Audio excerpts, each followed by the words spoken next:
football team is trying to make a name for themselves nationally, and they nearly pulled off their first upset of a top 10 team since 1977. Joining me to discuss today's game and where this program is headed, Darren Doogie Wolfson, now of our website, myfox9.com. Hi, Jimmy. Good to see you in HD. It is I'm very nice. nice. In HD, but it's good to see you.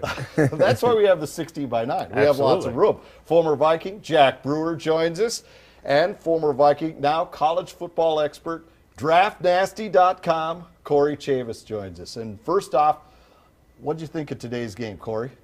Well, I think it was a great game. When you look at Minnesota going against a top 10 team, a team that in 2006 actually ended up defeating them 42-17 out there in Berkeley. This is a good way to come back and maybe try to get a little bit of revenge against this same Golden Bear team and try to stay golden and undefeated.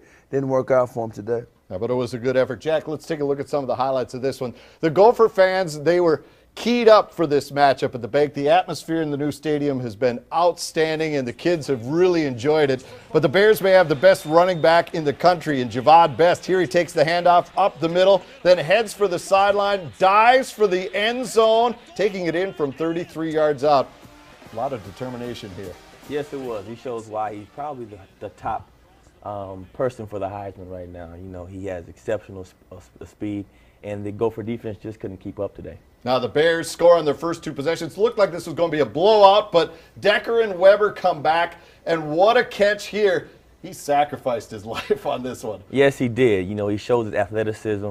Very, very tough kid. Gets up with the split chin, and that's why, you know, he's my pick for the Biletnikoff Award this year. Greatest wide receiver in the country. 5 stitches he gets. But Corey, Mr. Best comes back 27 yards on this one. He finds a lot of daylight here. He did. I mean, the left guard made a great block, got up to the second level on Lee Campbell, able to spring Best, who's proving to NFL scouts he can run in between the A and B gaps inside. However, the Gophers don't cave. Instead, it's Decker finding the open space. How do they not cover this guy, Jack? Blown coverage. You know, he misstepped, and Decker ran a good route. Beat him again. You know, he abused the kid all day. You know, I feel sorry for him. 199th career catch, school record. Gophers within 7. Then the trickery. This is pretty impressive. You said this is what Minnesota had to do against a superior athletic club. No question. You know, Cal was better than Minnesota, but, you know, the coaching staff got together this week, put together a great game plan, and threw in some trick plays, and they worked. You know, hats off to the Minnesota coaching staff. All right, but the best man on the field was Javad Best. He scores 2 more touchdowns, a school record for Cal, 5 on the day, and California avoids the upset, knocking off the Gophers 35-21. I'm really disappointed that we didn't win the football game because we had a great chance to beat the number 8 ranked team in the country today, and we didn't get it done. We had chances to win the football game. We had several chances, and you know, we got to learn how to finish. We had them backed up, and our defense is playing well. I mean, obviously Cal's explosive offense, but they've been getting the stops when we needed to, and that was a little blow. But I knew that if we could get another 3 and out, that we'd have an opportunity. All right, Corey, you saw Eric Decker. We just heard from him. The kid had 5 stitches put in his chin, stayed in the game, left with an ankle, but you know, if that game continued, he probably would have kept going. What makes this kid so special, and where do you see him going on draft day? Well, I think right now the big thing you got to look at with Eric Decker is versatility. When you look at the fact that they moved him in motion at times today, got him off of Cal's best corner, Saquon Thompson. The thing you like about Eric Decker is the fact that he's tough, but at the same time is smooth in terms of how he's improved as a route runner. And I think when you look at the fact that he has a huge catching dexterity, he can catch the ball away from his body. He's somebody that, in my opinion, has gotten bigger and bigger for a reason to out-physical smaller defensive backs. You saw that against Cal's other nice corner, Darian Hagan, today.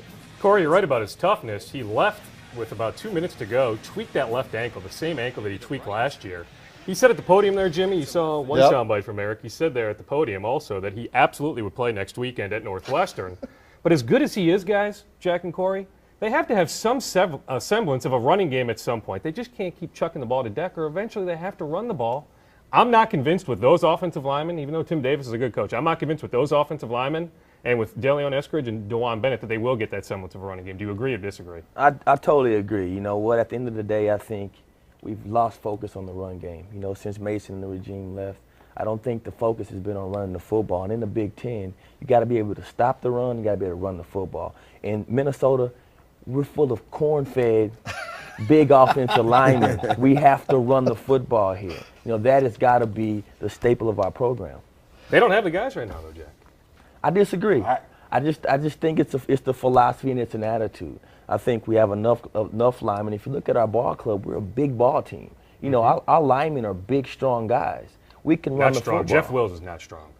All right, you guys. That right tackle is not strong. We got to take a break here. This isn't talk radio duty. It's a little quicker stuff. All right, still to come here. We have more guests here than Jay Leno, I think. But we're going to talk more about this Gopher program, where it's headed, and the Vikings in Detroit tomorrow. Is Brett Favre going to keep the Lions winless? We'll hear what our experts feel right after this on Fox 9.